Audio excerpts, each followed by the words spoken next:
어떤 어린아이가, 남자아이가, 아들이 자기 어머니 부엌에서 일하는데 쫓아가서 종이 하나를 내밀었습니다. 그 종이를 엄마가 열어보니까 거기에 이렇게 기록되어져 있습니다.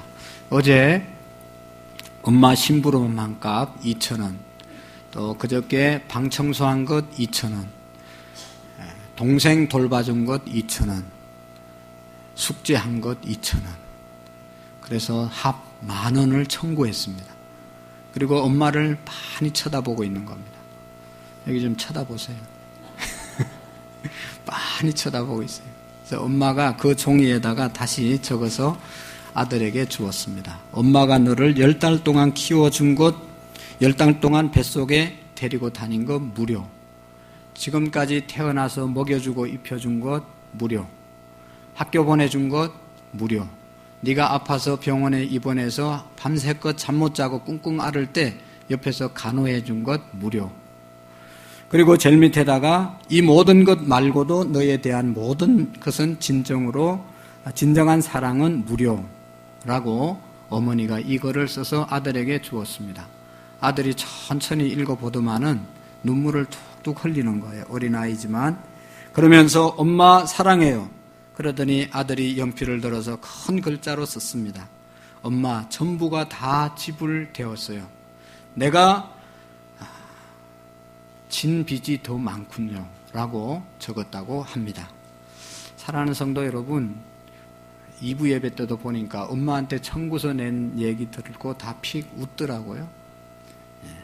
엄마한테 숙제한 것 2,000원, 아이 돌봐준 것, 동생 봐준 것 2,000원. 너무 가짜않고 우습지 않습니까? 근데 우리가 인생을 살다 보면 깊이 생각해 보면 내가 다른 사람에게 준 것보다는 내가 받은 것이 훨씬 더 많습니다. 내가 베풀어 준 것보다는 값없이 내가 받은 것이 훨씬 더 많습니다.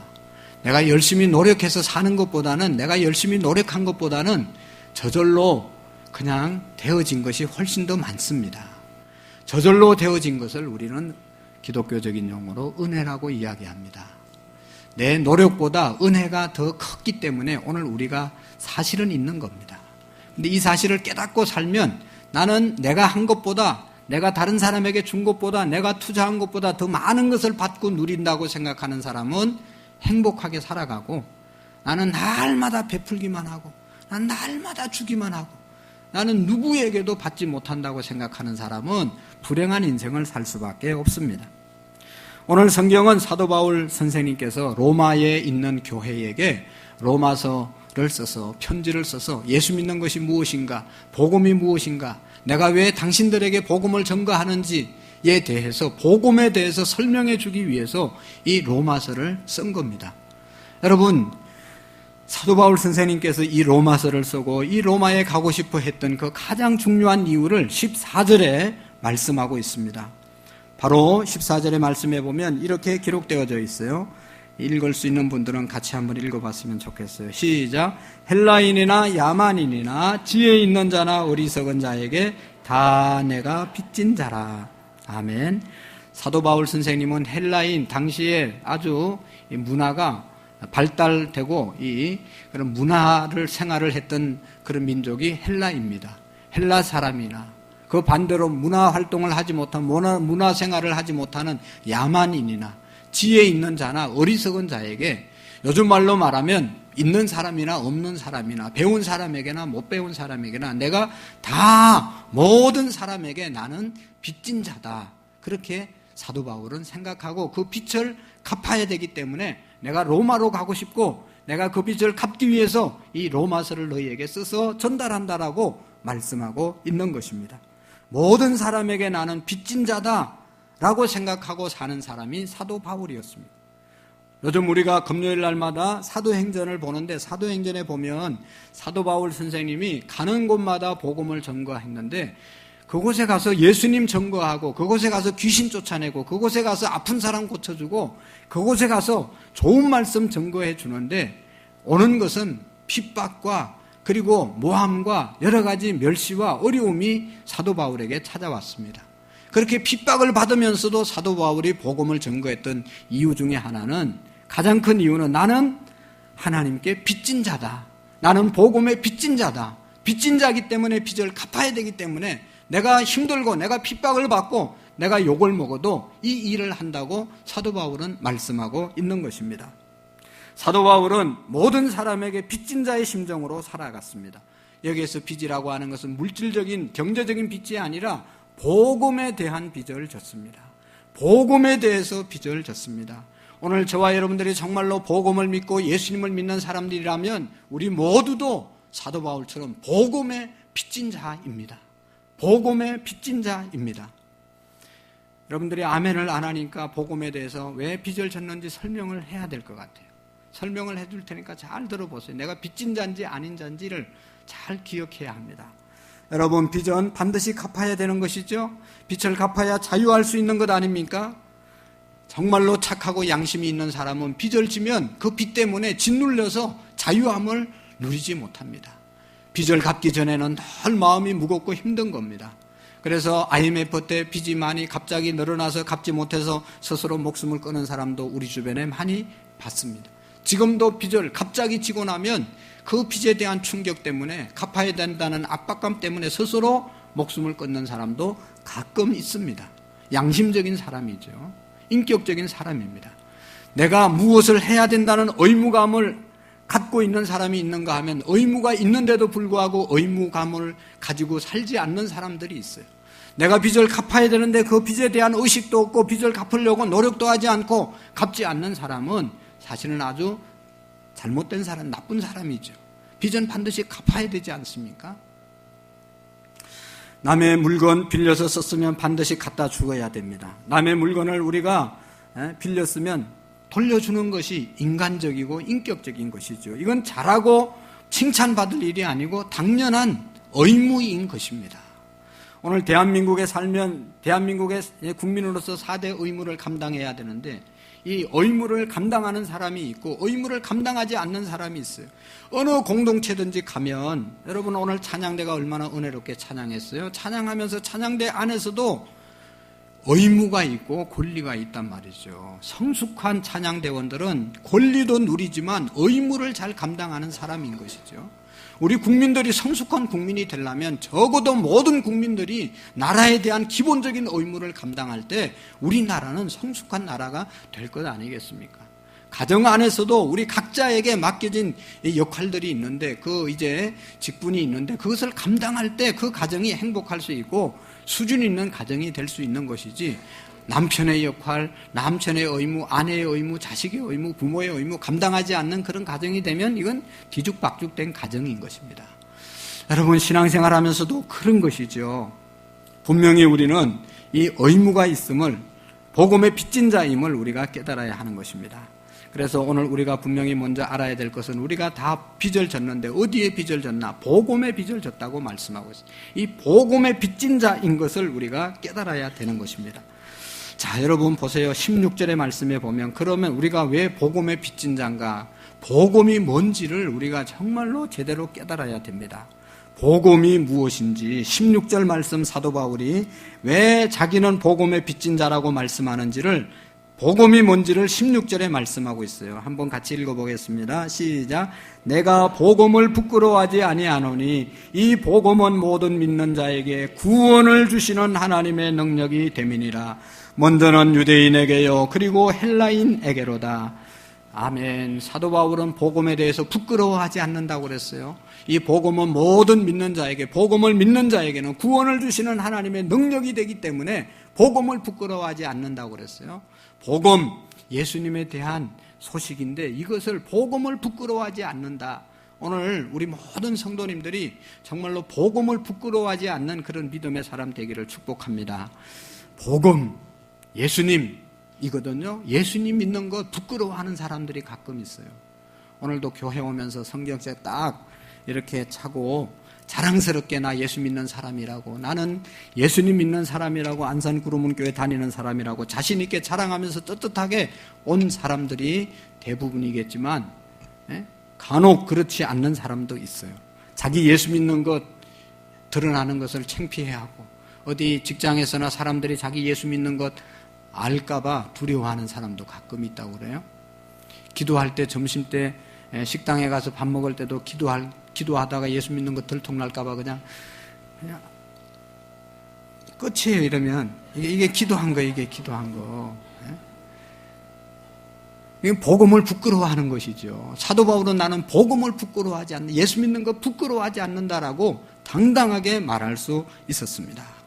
왜냐하면 그 복음이 무엇인가를 분명히 알았기 때문에. 복음을 믿는 모든 자에게 구원을 주시는 하나님의 능력이 되기 때문에 이 복음을 부끄러워하지 않았다는 것입니다.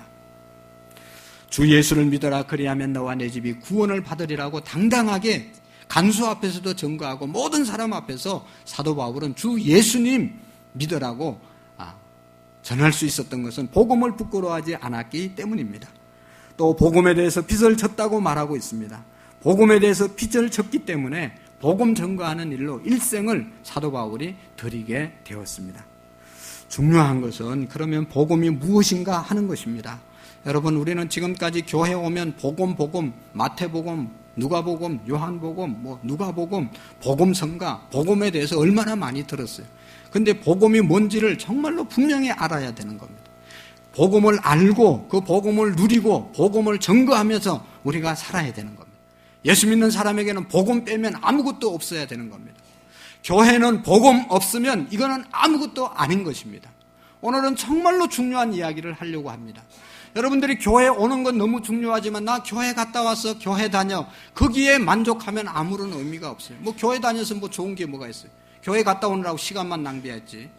교회 다녀서 얻은 게 뭐가 있어요? 나 교회 다니면서 봉사해. 봉사해서 자기한테 돌아오는 게 뭐 있어요?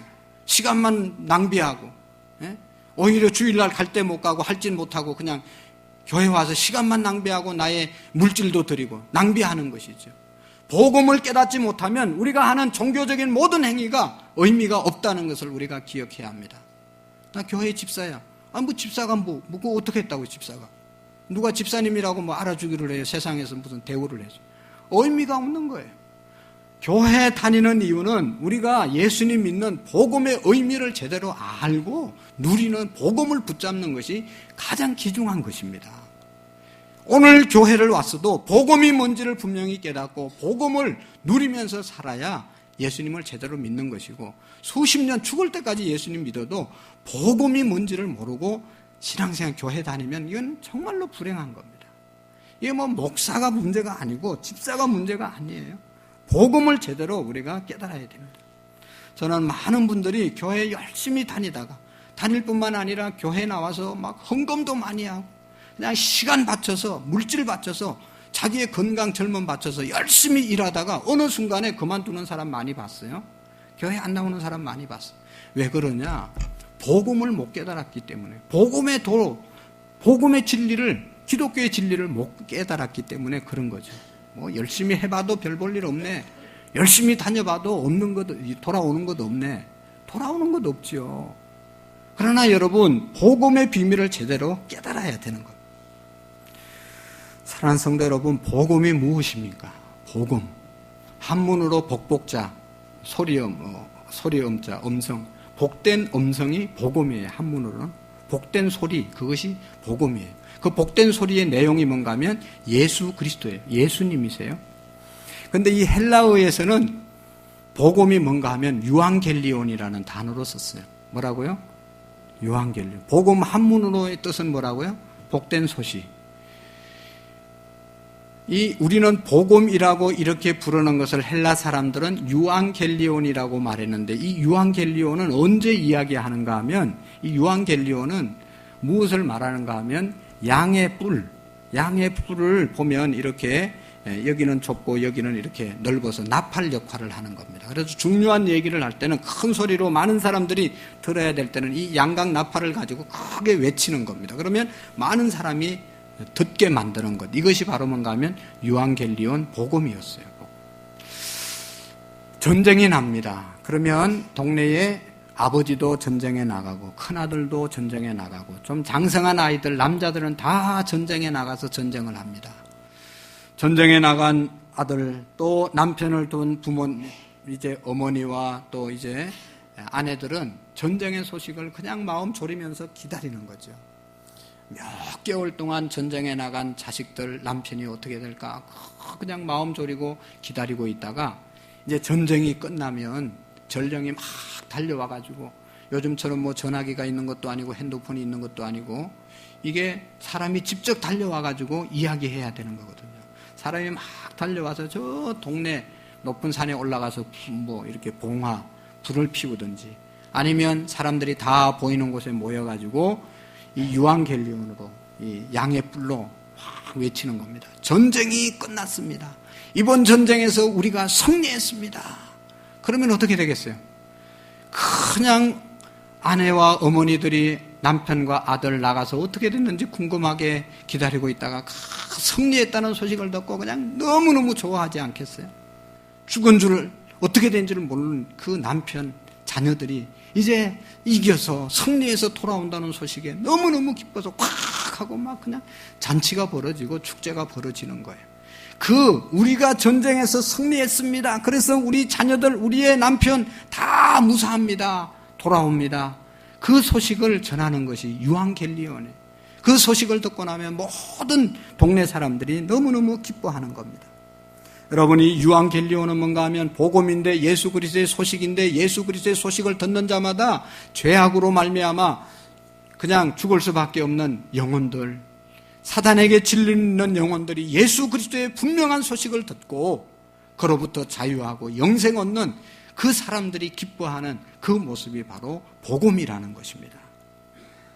여러분, 세상에서 가장 복된 소식은, 복음은 예수 그리스도에 대한 소식입니다. 왜 예수 그리스도에 대한 소식이 복된 소식인지를 다시 한번 여러분 정리해서 말씀드리겠어요. 복된 소식인지 아닌지 정말로 잘 들어보시기를 바랍니다. 그리고 정말로 다른 거 다 몰라도 복음을 제대로 이해하고 교회 다녀야 되는 거예요. 복음을 제대로 이해하고 교회 일을 해야 되는 것입니다. 이 복음 모르고 아무리 설쳐도 안 되는 거예요. 이게 너무 불행한 결과를 가져오는 겁니다. 자, 여러분, 복음은 하나님께서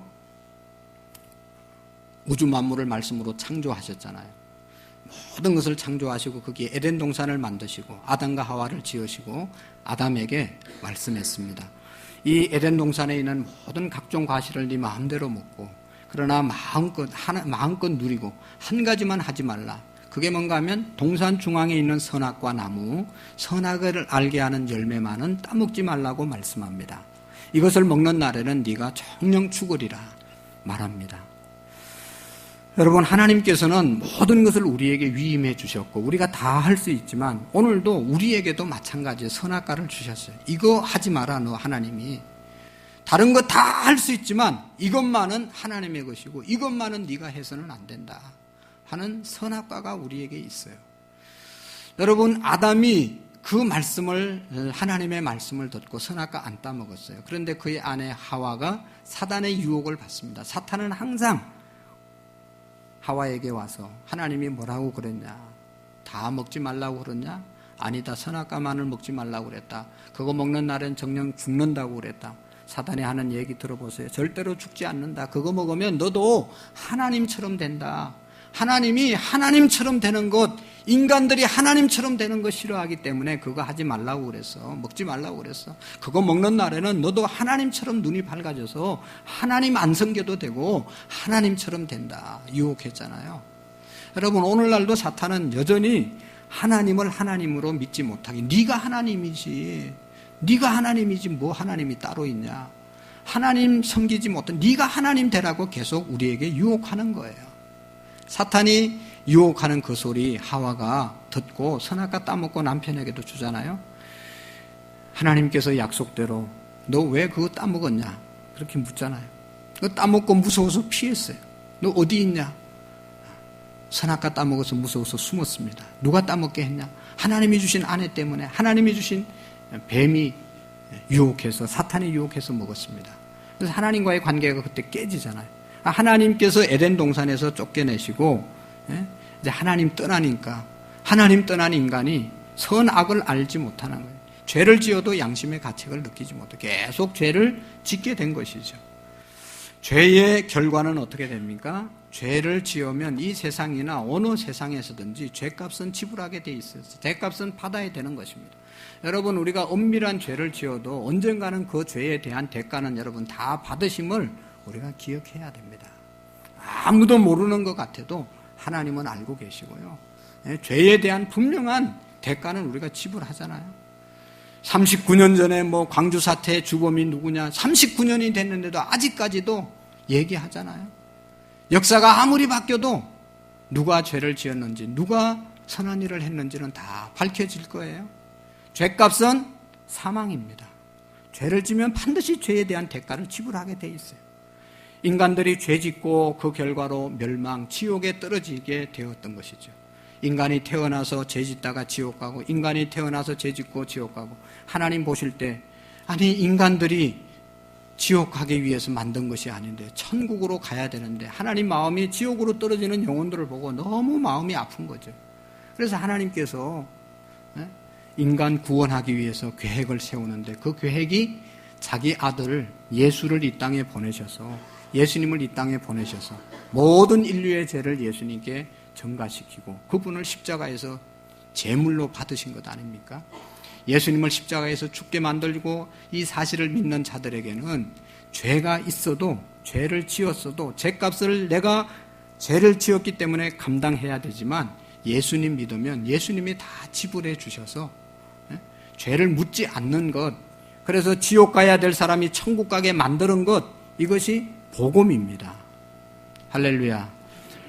복되지 않습니까? 아니 죄는 내가 짓고 죽기는 예수님이 죽고 나는 죄 지었어도 천국 가고, 이게 얼마나 복된 소식입니까? 여러분 이러면 잘 모르더라고요. 여러분 보세요. 제가 3천만 원 빚이 있는데 이 빚을 누군가가 내 대신 갚아주셨어요. 할렐루야. 여러분 3천만 원은 안 적어서 그런 거죠. 여러분 1억의 빚이 있어요. 집 사면서 융자 받아서 간 거 1억 2천 있죠? 누구?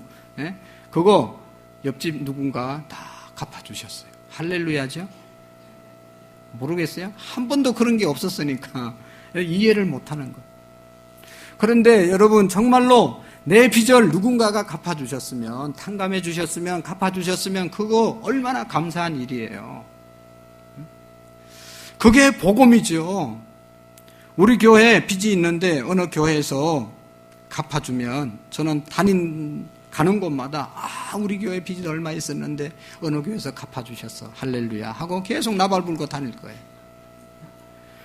우리 교회 빚 그냥 얼마나 힘들었는데 그냥 어느 교회에서 다 그 어느 날 갚아주셨다고. 할렐루야. 할렐루야.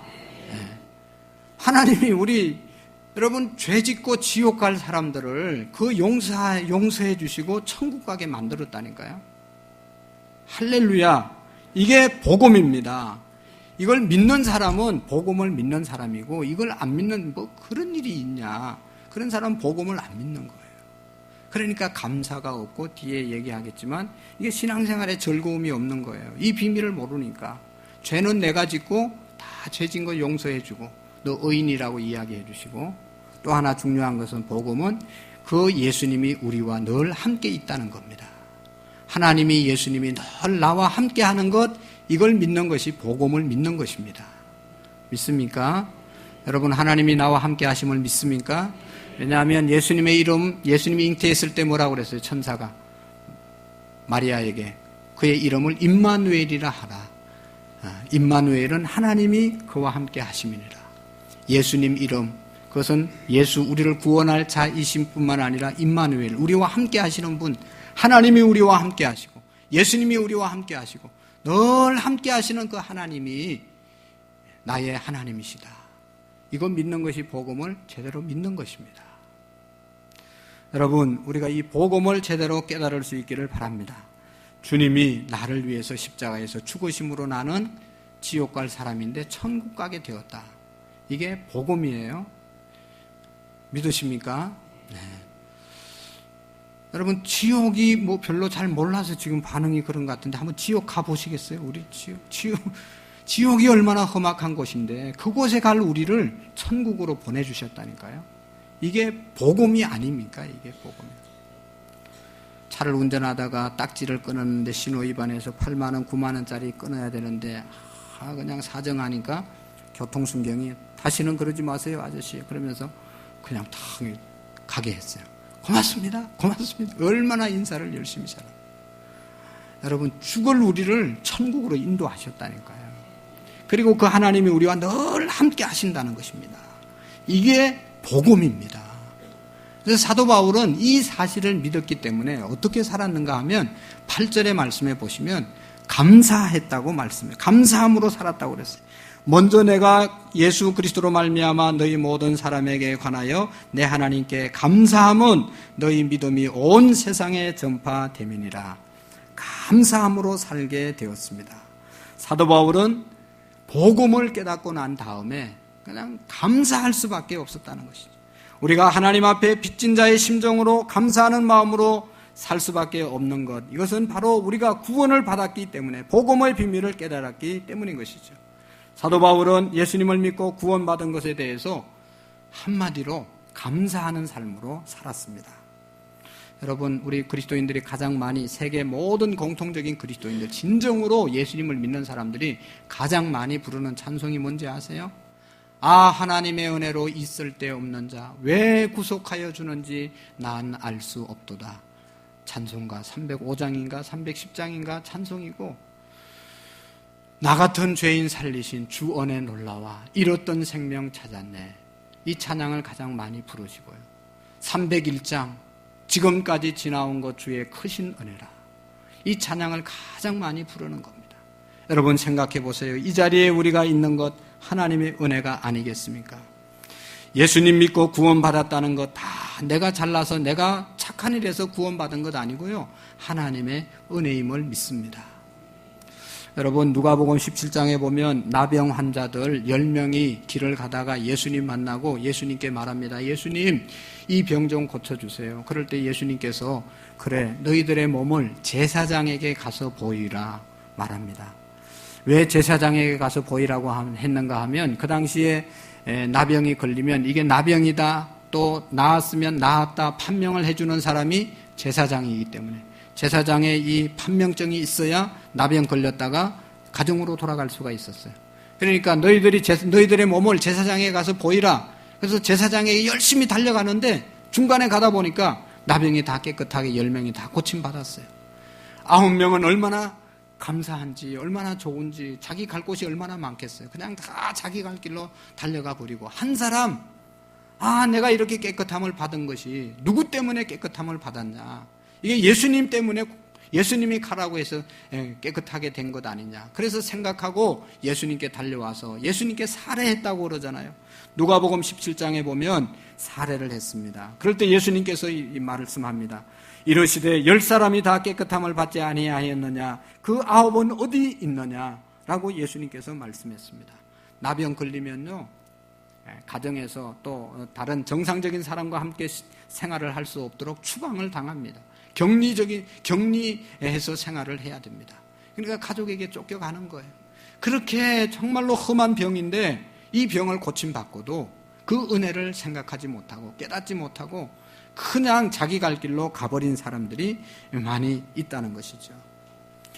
여러분, 이 사람들은, 고침받은 사람들은 다 예수님의 은혜에 빚진 자들이 아니겠습니까?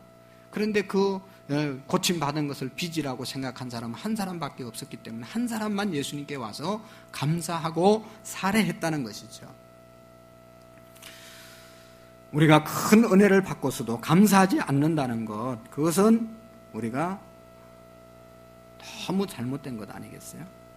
바울은 자기가 복음을 깨닫고 은혜 받고 난 다음에 나는 죄인 중에 괴수라고 말씀하고, 그래서 죄인인 나를 구원해 주신 그 구속의 온청을 갖기 위해서 열심히 복음을 전거했다고 말하는 것입니다. 나는 죄인 중에 괴수라고 말하는 것도 정말로 쉬운 일이 아니에요. 여러분, 나는 죄인이에요. 나는 죄인이에요. 그렇게 우리가 말하고 사는 사람이 누가 있어요? 죄 없는 것처럼 다 살지만 사도 바울은 나는 하나님 앞에서 죄인입니다 라고 고백하면서 불쌍히 여겨달라고, 모든 것이 하나님의 은혜라고 고백하며 살았던 사람이 사도 바울입니다.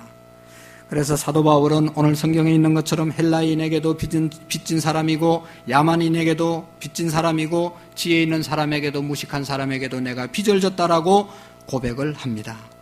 오늘 저와 여러분 이 자리에 있게 된 것, 어떻게 예수님을 믿었다고 생각을 합니까? 우리가 예수님 믿게 된 것, 언제 예수님을 믿게 되었습니까? 우리는 착한 일 이제는 다 끊고 교회 나가서 예수님 믿어야지 라고 할 때 예수님을 믿었다고 생각을 하십니까? 여러분, 사도 바울은 로마서 5장 8절에 이렇게 얘기하고 있어요. 우리가 아직 죄인 되었을 때, 죄 짓고 있을 때 벌써 그리스도께서 우리를 위하여 죽으심으로 하나님께서 우리에 대한 자기의 사랑을 확정하셨다. 하나님 믿지 못하고 그냥 나 잘난 척하고 그냥 죄 짓고 돌아갈 때, 그때 우리 구원하기 위해서 벌써 예수님은 십자가에서 죽으시고 우리를 사랑하시면서 인내하시면서 기다리셨다는 겁니다. 그러니까 우리가 하나님 앞에 이 자리에 나온 것은 내 노력으로 나온 것이 아니라 하나님의 은혜가 있었기 때문에 이 자리에 왔기 때문에 감사할 것밖에 없는 것이고, 우리가 구원받은 것은 전적인 하나님의 은혜이고 축복인 것입니다. 그래서 우리가 예수님 믿게 된 것, 하나님의 은혜를 찬양하고 감사할 수밖에 없는 것입니다. 우리 모두는 감사하면서 빚진 자의 심정으로 살아갈 수 있는 신앙이 될 수 있기를 축복합니다. 사랑하는 성도 여러분, 우리는 예배드리기 위해서 이 자리에 왔잖아요. 예배드리기 위해서 이 자리에 왔습니다.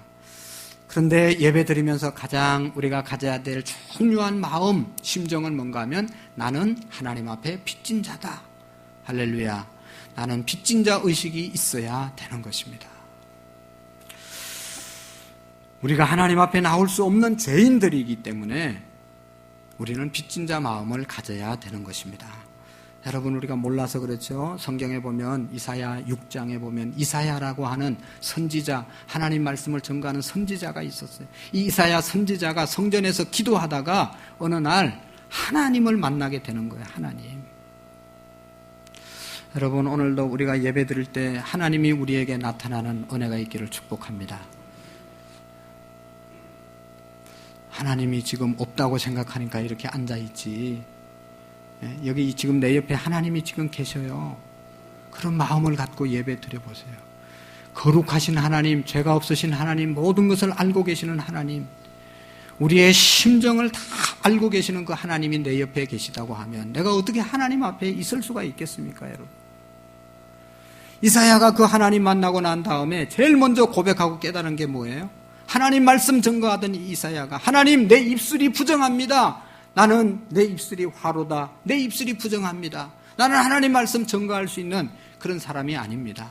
내가 입으로 말씀 증거하지만 내 입이 너무 더럽습니다. 그렇게 고백한 사람이 이사야거든요. 하나님 만나고 나면 하나님 앞에 나올 수 있는 사람, 설 수 있는 사람 없어요. 베드로가 예수님 만나고 난 다음에 뭐라고 그랬어요? 주님, 나를 떠나서서 나는 죄인입니다. 라고 고백한 사람이 베드로입니다. 세리가 교회 와서 고개를 들지 못하고 저 뒤에 앉아서 주님, 저는 죄인입니다. 라고 고백했던 사람이 이 죄인입니다. 여러분, 우리는 어떻게 하나님 앞에 예배할 수 있습니까? 지난 한 주간 돌아보면 여러분 많은 죄를 짓지 않았습니까? 하나님 앞에 죄인이고 추한 존재들이 아닙니까? 너무 감사한 것은 우리는 마음이 안 보여서 너무 감사한 거죠. 옆에 사람 마음이 보인다면 우리가 얼마나 불편하겠어요.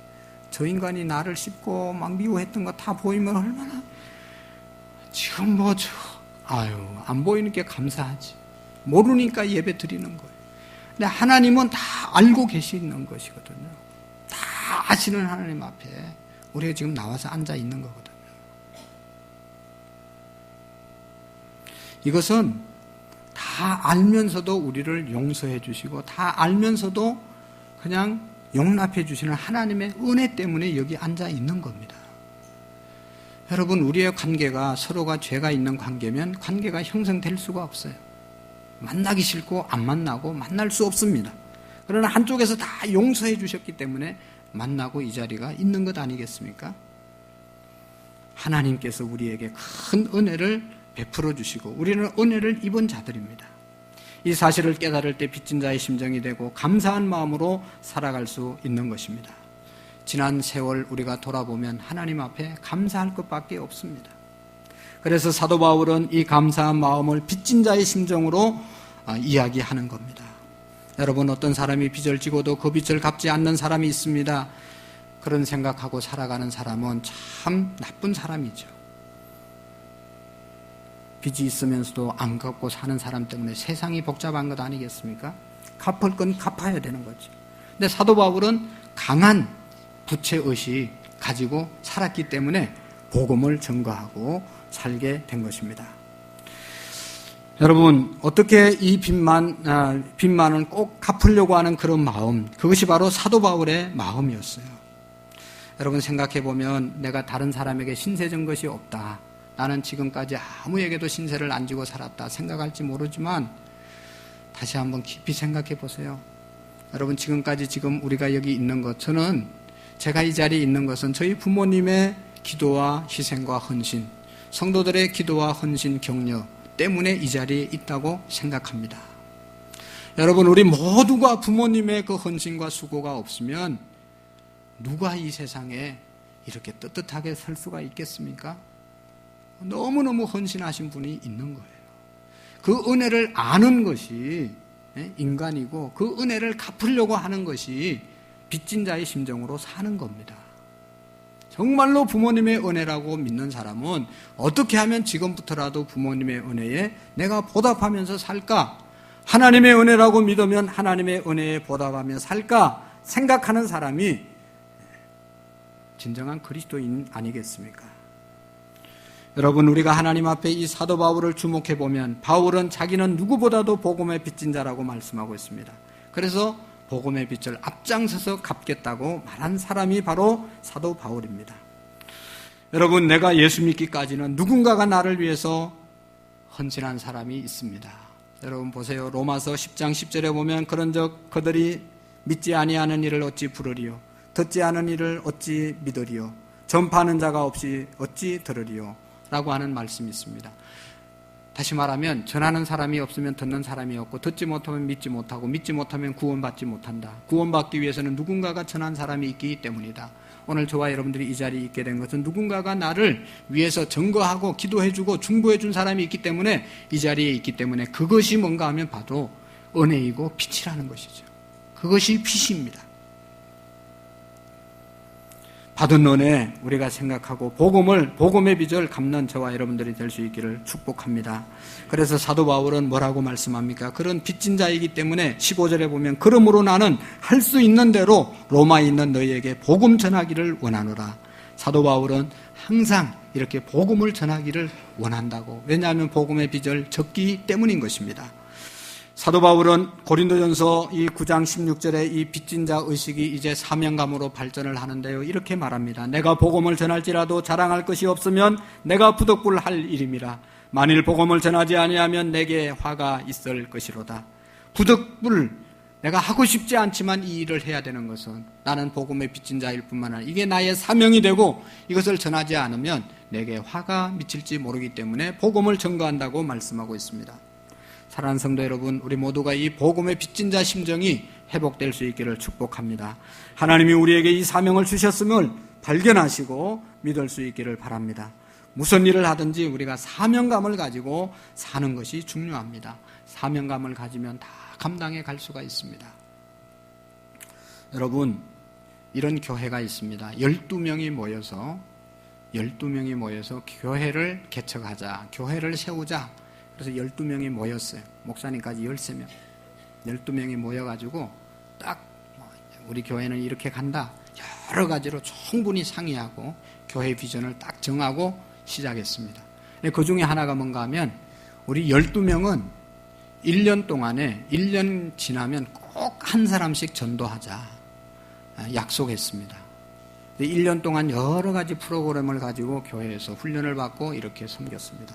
그러다가 1년이 이제 지냈습니다. 딱 12명을 전도했습니다. 몇 명이 됐습니까? 네? 24명입니다. 또 열심히 1년 동안 열심히 섬겼습니다. 그러다가 1년이 됐는데 또 24명이 한 사람씩 전도했습니다. 몇 명이 됐습니까? 48명. 크게 해봐요. 열심히 또 신앙생활하고 전도하다가 48명이 1년 지나고 난다 한 사람씩 꼭 전도했어요. 이 교회 3년 됐는데 몇 명 됐겠어요? 예, 그만큼 됐어요. 숫자가 많아져서 계산이 잘 안 돼. 중요한 것은 이 교회가 그렇게 해서 수만 명의 교인이 되었습니다. 지금 제가 볼 때는 우리나라에서 가장 아름다운 교회를 지었어요. 시작할 때 한 사람이 한 사람씩 1년에 전도하자. 아이고, 한 사람 전도해가지고 어떻게 해? 우리 한 10사람 전도하고 한 사람 전도해서 언제 우리 교회가 부흥되냐 생각할 수 있지만, 여러분, 한 사람 한 사람이 전도하는 것이, 내 한 사람 예수님 믿고 내가 1년에 하나씩 전도하면 지금 75억 이상 되는 인구가 다 예수님 믿었다는 겁니다. 금년에 제가 우리 교회 비전을 저 앞에 써놓고 하루에 한 장의 말씀을 읽고 하루에 1시간 기도하고 한 사람이 2사람 전도하자고 그랬습니다. 이제 1년이 다 반년이 지나가고 있지 않습니까? 2명 전도하려면 이제 6월 달까지는 전도해야 되거든요. 6월 셋째 주가 우리 교회 창립 26주년 되는 날이거든요. 그때까지 우리 이제 한 달 남았는데 꼭 복음의 빚진 자 의식이 있을 수 있기를 바랍니다. 내가 구원받은 것, 이거 빚입니다. 빚.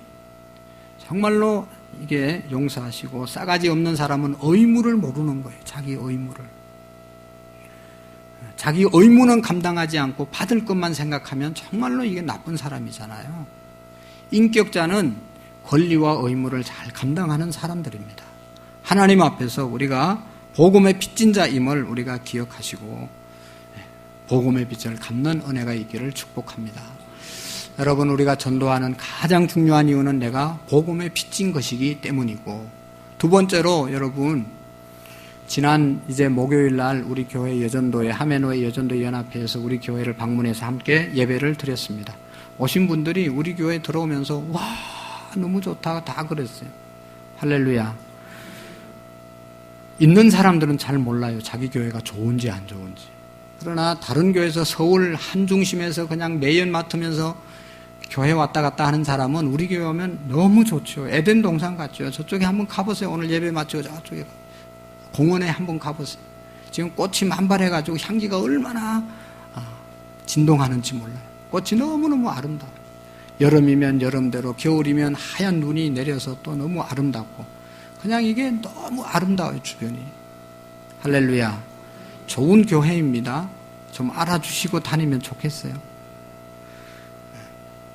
성도들을 바라볼 때마다 다 젊고 밝고 씩씩하고 열심히 신앙생활하는 모습들이 얼마나 아름답고 귀한지 모르겠다고 다 축복하고 이렇게 칭찬하고 돌아가셨습니다. 우리 교회를 개척하고 지하에 있을 때 열심히 전도했습니다. 저 번호동 저 어디 집도 그때는 별로 없는데 막 온 데 찾아다니면서 전도했는데, 한 집사님을 만났어요. 다니다가 시험 들어서 쉬고 있는 분을 만났는데 막 열심히 다시 신앙생활 해야 된다고 열심히 복음을 전거했는데, 교회가 어디 있냐고, 한양아파트 후문에 지하에 있다고. 지하에는 안 가요. 지하 교회는 안 가요. 또 어떤 사람은 이청에 있다. 이청 교회는 안 가요. 우리 교회는 2층에도 없고 지하에도 없어요. 지금은. 너무 아름답게 지어지고 교회 곳곳이 아름답다고 오는 사람마다 다 이야기하잖아요.